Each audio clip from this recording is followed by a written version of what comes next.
Hey, what's up guys, Hedrimas here with another class guide. This time I'm going to be covering the Subtlety rogue. First we're going to go over the talents, after that we're going to discuss what gear you want to go for, what kind of azerite traits you want on your gear, the opener rotation and then the normal rotation. Let's get into it. First of all, let's discuss the talents. There's multiple choices you can go for most rows, so let's go over all of the abilities. The first row you have Weapon Master, Find Weakness and Gloomblade. In this row, Weapon Master and Find Weakness is the strongest. You might find online that Find Weakness does more damage single target and Weapon Master is just slightly behind, but depending on your gear, Weapon Master will actually pull ahead. In my situation, Weapon Master pulls ahead by 150 DPS. What it does is, when you Shadow Strike or Backstab, you have a 15% chance to hit the target twice each time they deal damage, which is really strong, especially if you are using Shadow Strike. The second talent is Find Weakness. Your Shadow Strike and Sheep Shot reveal a flaw in your target's defense, causing all your attacks to bypass 40% of that enemy's armor for 10 seconds. This one is also really good, and this one actually becomes stronger when there's multiple targets, because when there's multiple targets, when you use your Shadow Dance and you use your Shadow Strike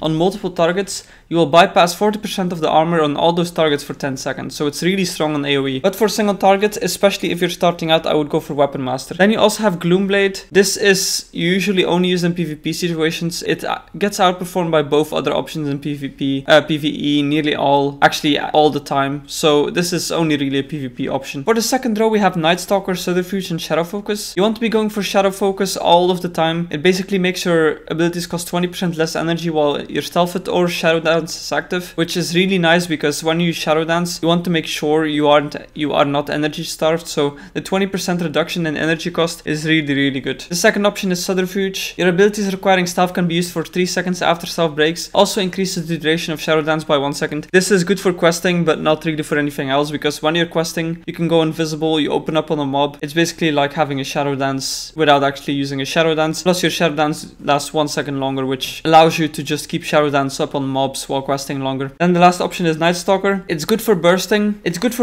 But right now, at least in this part of the expansion, we are very limited on energy, so it performs worse than Shadow Focus in most scenarios. If you sim yourself, it might sim higher. If it does sim higher, you can use it, but I personally would be going for Shadow Focus since it makes the rotation smoother and it provides more DPS. The next row of talents we have Vigor, Deeper Stratagem and March for Death. You want to be going either for Deeper Stratagem or March for Death. March for Death basically makes you generate 5 combo points when you use it on an enemy instantly, and this resets, this has a cooldown of 30 seconds, or when the unit dies. So if there's very low HP mobs and you use it on a mob, so for example, you use March for Death on the mob, and then you use your Eviscerate, which is your finisher. Then the mob dies, you will get your March for Death again, and you can instantly generate 5 combo points, which is really strong. Then we also have Deeper Stratagem, which gives you 6 max combo points instead of 5. And your finishing moves deal 5% increased damage. This is most likely going to be your better option if you're a newer player, or if you need to get used to this spec. March for Death will pull ahead of Deeper Stratagem if you play perfectly, but Deeper Stratagem is way easier to play than March for Death.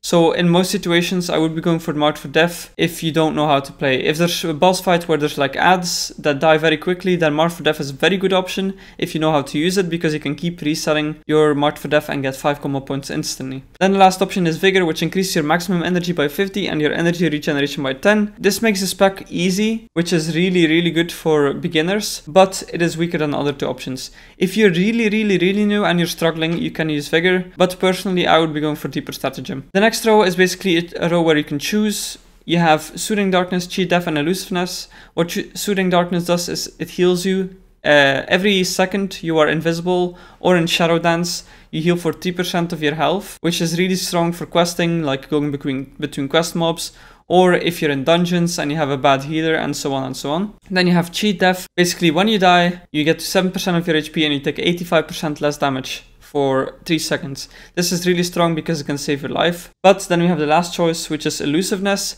Elusiveness makes Feint also reduce the damage you take from non-area of effect attacks by 30% for 5 seconds, which is really strong, and if you know how to use it properly, then this might actually be the better option depending on what you're doing. The way it works is, Feint right now reduces 40% of area of effect attacks, and then 30% of any attack. So let's say a boss does an AoE of 100k.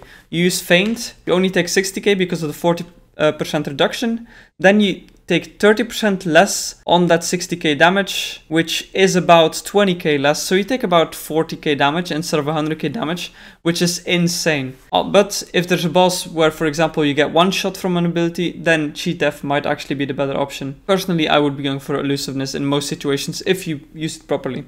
The next talent throw is also choice. You have Shot in the Dark, Night Terrors, and Prey on the Weak. Shot in the Dark makes your next cheap shot free whenever you are in stealth or you enter Shadow Dance. Night Terrors makes your Shuriken Storm reduce the enemy movement speed by 30% for 8 seconds. And then you have Prey on the Weak, which makes everyone do 10% more damage to the target for 6 seconds when the enemy, when you stun the enemy with Cheap Shot or Kidney Shot. Personally, I would always be going for Prey of the Weak, because if you stun an enemy and everybody does 10% more damage, everybody gains DPS. With Night Terrors, you're not going to be doing much. Usually there's other classes that can actually slow the mobs as well, so it's going to be overwritten anyway because 30% is not much. And then Shot in the Dark it's really good for PvP and maybe for world questing if you have some weaker gear for stunning mobs. But in the end, Prey of the Weak is probably the go-to choice. Then the next throw, you actually have a choice. You have Dark Shadow, Alacrity, and Enveloping Shadows. You want to be going either for Enveloping Shadows or Dark Shadow. Dark Shadow increases all the damage you do by 25% while you're in Shadow Dance, which is very strong because Shadow Dance is where you'll be doing most of your damage. And then Enveloping Shadows gives you 1 extra stack of Shadow Dance, plus Deepening Shadows reduces the cooldown of Shadow Dance by 1 additional second per combo point spent. And Deepening Shadows, if you didn't know, is, where is the passive? Here is the passive. Your finishing moves reduce the remaining cooldown on Shadow Dance by 1.5 per second per combo point spent. So in total, whenever you use a 5 combo point finisher, for example, you will be reducing the duration of your next Shadow Dance by 12.5 seconds, I'm pretty sure. Yeah, I think it's 12.5 seconds. For single target, you want to be taking Enveloping Shadows because you have your burst damage more often, which is very, very strong. And you have an extra stack, so you get some extra leeway on planning when to use it. And Dark Shadow is very good for single target as well, because it gives great burst as well. You just have the burst less, so it can be good in certain situations, so this should not be ignored. And it pulls ahead really quickly once you go on AoE situations, because on AoE situations, whenever you use Shadow Dance, you will be using Shuriken Storm, you will be generating 5 combo points, where you will be using a finisher. You will reduce the cooldown of your next Shadow Dance again, and you will keep doing this over. So let me show you. See how fast you generate combo points? See, you generate them insanely fast. So you keep reducing the cooldown of your Shadow Dance really quickly. And the fact that you will do 25% more damage on everything while you're in Shadow Dance makes it so in general you do way more damage than if you would be using Enveloping Shadows. Then the next throw. Oh yeah, then you also have Alacrity, which has a 20% chance per combo point to grant 2% haste for 20 seconds, stacking up to 5 times. This is basically 10% haste over a longer fight. It generally gets outmatched by either of these talents, so you shouldn't take this. It's good for AoE, but on AoE, Dark Shadows will be better in general. The next throw, we have a choice again. We have Master of Shadows, Secret Technique, and Shuriken Tornado. Master of Shadows gives you 25% energy, 25 energy over 3 seconds when you enter stealth or activate Shadow Dance. This doesn't sound like much, but it's actually really good because when you use Shadow Dance, you need all the energy you can get. Then the next one is Secret Technique. Finishing move that creates a shadow clones of yourself. You and your shadow clones each perform a piercing attack on all enemies near your target, dealing physical damage to their primary target and reduced damage to other targets. Cooldown is reduced by 1 second for every combo point you spend. This is actually the best choice for AoE because the cooldown keeps getting reduced, plus it does really good AoE damage. If you do use this, you will most likely be using it with Dark Shadow. So when you use your Shadow Dance, well, when you want to use Secret Technique, make sure you are in Shadow Dance so you actually deal 25% more damage with it. Then we also have Shuriken Tornado. Focus intently, then release a Shuriken Storm every second for the next 4 seconds. This talent should not really be taken ever. There's only very, very few scenarios that this is something you could take, but the amount of scenarios is just like too limited and too specific for it to be useful. So either take Master of Shadows or Secret Technique. Also with Secret Technique, it doesn't fall far behind Master of Shadows DPS wise, so if you do prefer this playstyle on single target, you can pick it, but if you want to go for top DPS on a purely single target fight, to go Master of Shadow. Of course, if there's any AoE, because Secret Technique only falls behind a little bit on single target, if there's any AoE, you want to be taking this talent. I'm going to go over the stats you want to go for now quickly because I actually forgot to record this. So the main stat you want to be going for is crit first, then haste, then mastery, then versatility. As you can see, I have way more haste and mastery than I have crit, but this is mainly because I play assassination mainly now, which is in most situations the best spec. So that's why I have haste way higher. Also the mastery, crit is the second best stat for assassination, but I have a high mastery because unlucky with gear, I guess. But yeah, the main stats you want to be going for is crit, haste, mastery, versatility. It's very easy to remember because as you can see, they're all below each other. Now let's go over the azerite traits for subtlety. For subtlety, there's very specific things you want to go for. Also, some traits actually get way better once you start stacking them or once they're higher item level. So this is kind of tricky and you should check this side blood mallet. But what it comes down to is, let's go to the trait stacking first. As you can see, sharpened blades is ahead of everything by far. But if you look at it, if you only have one trait of it, it falls behind quite a few of these. And then if you look at these two, these actually do a lot of damage, or these are very, very strong if you only have one of them. The reason for this is, let me show you. Backstab and Shadow Strike deal an additional 168 damage and extend the duration of your symbols of death by 0.5 seconds. The reason why only one of these is very strong is because your duration being extended by 0.5 seconds does not stack, but the damage does stack. But the most important reason why this is strong is because it extends the duration of your symbols of death, and symbols of death gives you 10% more DPS. Then the next one is spark capacitor. You shouldn't really worry about this one unless you are an engineer. Also, you can't even get this one on 385, so you shouldn't really worry about this one. So as you can see, you should at least be getting one talent of these. Inevitability, since it's really strong with the 0.5 seconds. Preferably on your lowest item level piece, but if it's on any piece, it's fine really. You should of course simulate your own DPS to see what works. Let's now look at the item level. As you can see, sharpened blades, once it gets a higher item level, it pulls, it mainly gets stronger once you get it to a higher item level, because as you can see, if you only have one of it, it's actually very, very weak. This is mainly because if you only have one trait of these and you get to 30 stacks and you use it, you actually use a global cooldown, plus you use energy to use it just to do some more damage. And the damage isn't even that great, but if you stack 3 of these traits and they're all 385, then if you look at this, you will be doing a very, very high amount of damage with this. So personally, what I recommend is you get one of these inevitability traits and then you try to get 2 of these sharpened blades traits, because once you get 2 of them, it actually becomes way stronger than most other traits. Now let's go over the opener rotation for Subtlety Rogue. It's a quite long opener, but once you get used to the normal rotation, it should be quite straightforward. It might take some time to get used to it, but if you get used to it, it's gonna be great for you. Anyway, you start in stealth like always. First you use your battle potion. In my situation, it's Potion of Prolonged Power, because the potions are very, very expensive, and I'm not gonna use one of the expensive potions just for the video. Then you cast your Shadow Blades, which is your cooldown, which gives you about 50% extra damage, which is very, very strong. Then you cast Shadow Strike, which is, wait, let me actually replace this. This is from a previous expansion, this macro. This is not valid anymore. Then you cast Shadow Strike, which is basically the generator you use when you're in stealth or in Shadow Dance. You use this to generate the resources or combo points. Then you instantly use Nightblade. If you have Nightblade on the target, you deal 15% more damage to the enemy. So this is required, especially on single target. Then you do your Shadow Dance, which is your main cooldown that you'll be using most often. And then at the same time, you cast your Symbols of Death. Symbols of Death does not have a global cooldown, so you can cast it at the same time. It will give you 10% more DPS, 15% more DPS for 10 seconds. Also important to note is Shadow Dance, if you didn't know what it does, it allows you to cast your abilities that you can only cast from stealth while you're not in stealth, and it lasts 5 seconds. So it's really, really strong. So yeah, you cast Shadow Dance and you cast Symbols of Death. Then you cast Shadow Strike twice to generate combo points. You do Eviscerate to do the damage. Then you do Shadow Strike twice again before your Shadow Dance actually ends, because if it ends, you can't actually cast a Shadow Strike. Then you do Eviscerate, which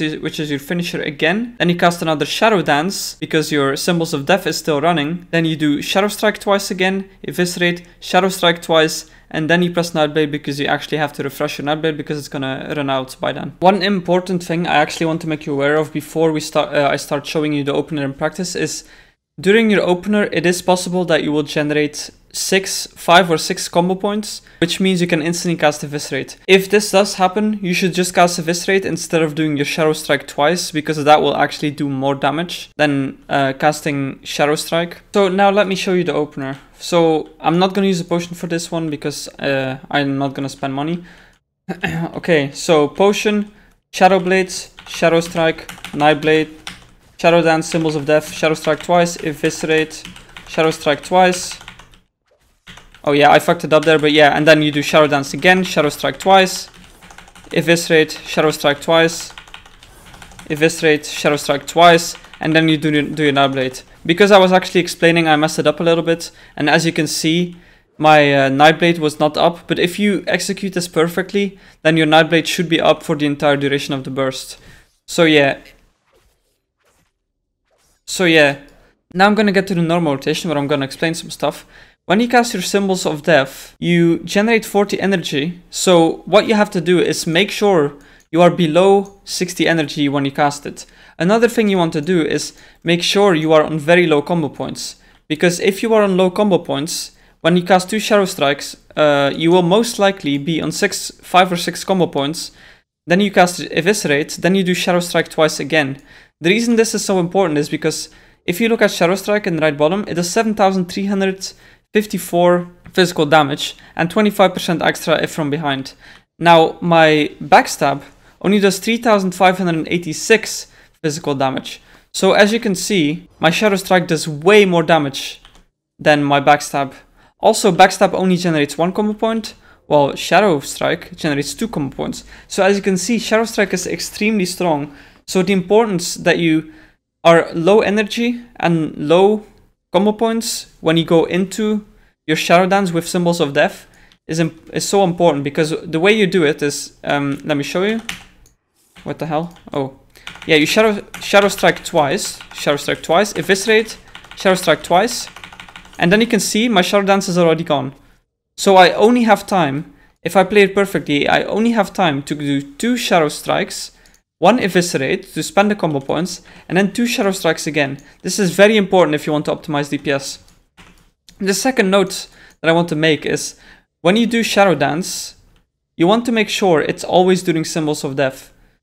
When you have this trait, a lot of the times you can actually use 2 Shadow Dances during your Symbols of Death, which means you do Shadow Dance, then you do Shadow Strike, Eviscerate, Shadow Strike, Eviscerate, Shadow Dance again, Shadow Strike, Eviscerate, Shadow Strike, Eviscerate, and then your Symbols of Death should be done, and you use 2 stacks of Shadow Strike, which also means that you should never ever use Shadow Strikes, Shadow Dances, whenever you don't have Symbols of Death. Symbols of Death has a 30-second cooldown, so every 30 seconds you will use 2 Shadow Dances, 1 or 2 Shadow Dances, depending on how many stacks you have and what dance you are running. So yeah, never ever cast Symbols of Death or Shadow Dance without having both of them. Now also, Shadow Blades, which gives you 50% extra damage for 20 seconds, plus gives you extra combo points. It's very important that you cast this with Symbols of Death as well, plus Shadow Dance, because this is, during Shadow Dance you will do most of your damage. So I'm going to show you normal rotation now. I'm not going to be using Shadow Blades because I'm just going to show you the normal rotation without actually using cooldowns. Shadow Dance and Stealth, Symbols of Death, I don't consider those really cooldowns because they are actually what you use in your normal rotation to do damage. So let's see. So let's say we have Nightblade up. We have both of these up. Shadow Strike, Eviscerate, Shadow Strike, Eviscerate, Shadow Dance, Shadow Strike, Eviscerate, Shadow Strike, Eviscerate. In this case, again, I fucked up because at the start of the rotation, because I just wanted to show you when I had Nightblade up, I didn't cast it with 5 or 6 combo points. Which also brings me to my next point. Subtlety, you have to do a lot of pre-planning. Because right now, you can see 10 seconds left before my Nightblades, and 7 seconds. If I use Symbols of Death plus Shadow Dance now, my Symbols of Death lasts 10 seconds. If I would cast it while Nightblade is actually on 5 seconds, I would be forced to cast the Nightblade during my Shadow Dance, which is exactly not what I want, because if I have to do it during my Shadow Dance, I'm actually losing out on a lot of DPS. That is, if I picked Dark Shadows. If I didn't pick Dark Shadows, I won't be losing that much DPS, but of course, because Nightblade is a damage over time effect, and Eviscerate is instant, but because your Symbols of Death only lasts 10 seconds for 15% extra damage, you want to be casting your instant Eviscerates during your Symbols of Death. So I know this is a lot of information that you have to keep track of, but it is very important if you want to play Sub properly. This is also why Sub is considered one of the more difficult specs in the game, because you actually have to keep track of a lot. It's also not very easy to play it while I'm explaining stuff, mainly because you have to keep track of so much, and if you're keeping track of it, then you can't really talk. So let's see here, let's do normal rotation.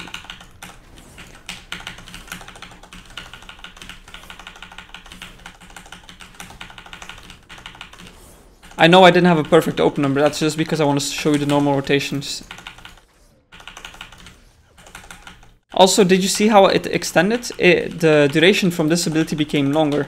And the reason for this is because of the one azerite trait I have. This is why one of these azerite traits is actually very strong. So now I want to be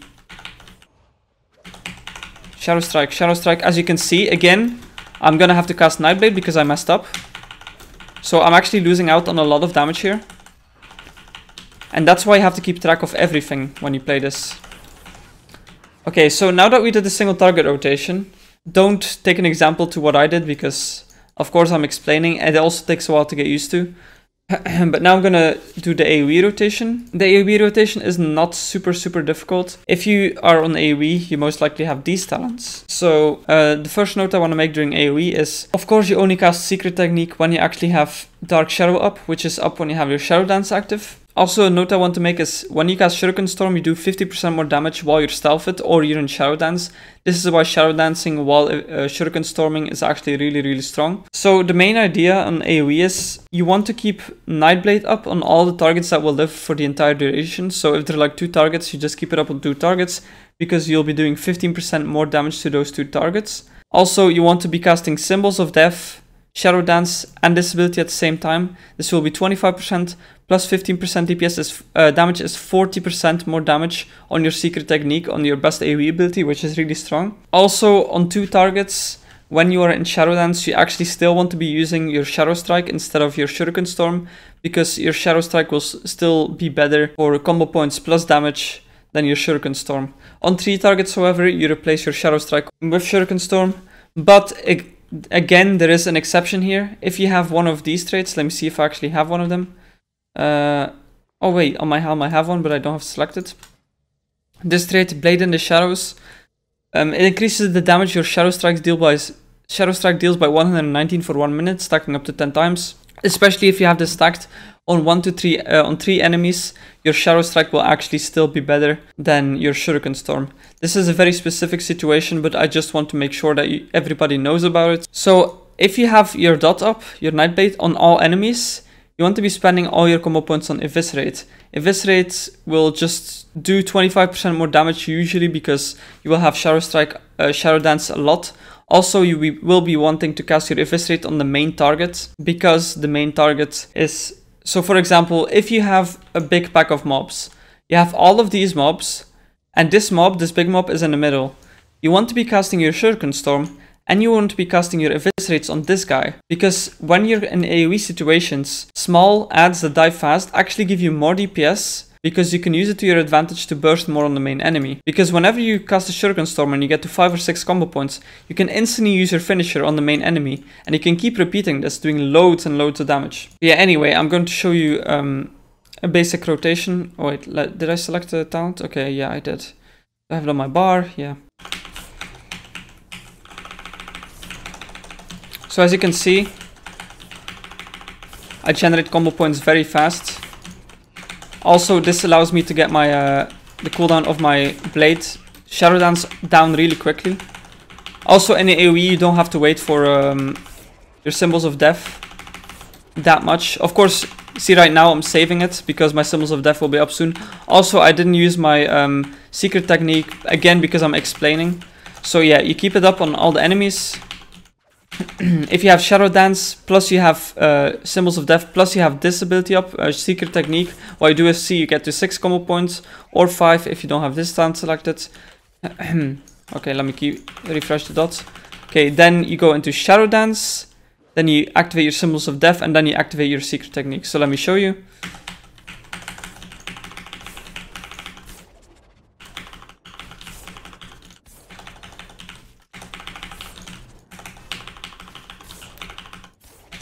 But yeah, anyway, that was it for the guide. If you have any questions about Subtlety Rogue, don't be afraid to put them in the comments. I'm gonna respond to every single one of them. The rotations I showed you, you should mainly listen to the info I gave you, not really look at what I did. I was trying to explain stuff, so while I explain, I sometimes stop pressing any buttons just to get my point across. So basically, you want to be listening to what I said and not what I did. So don't look at what I did and be like, oh, okay, so that's how I play Sub Rogue, because that's not how you play it. It's a lot of min-maxing, a lot of thinking ahead, making sure you have the correct things to overlap, and it's also very complicated. So if you're gonna play it, it's gonna take a while to get used to, but if you do get used to it, it's a lot of fun to play. Also, Assassination is stronger in most of the situations in Raid right now. So if you are gonna play a Rogue spec and you're not an insane player and you want to go for the best DPS, you should probably be playing Assassination. If you just care about what's fun, or if you're a really good player, then you should probably just try Sub out to see if you like it.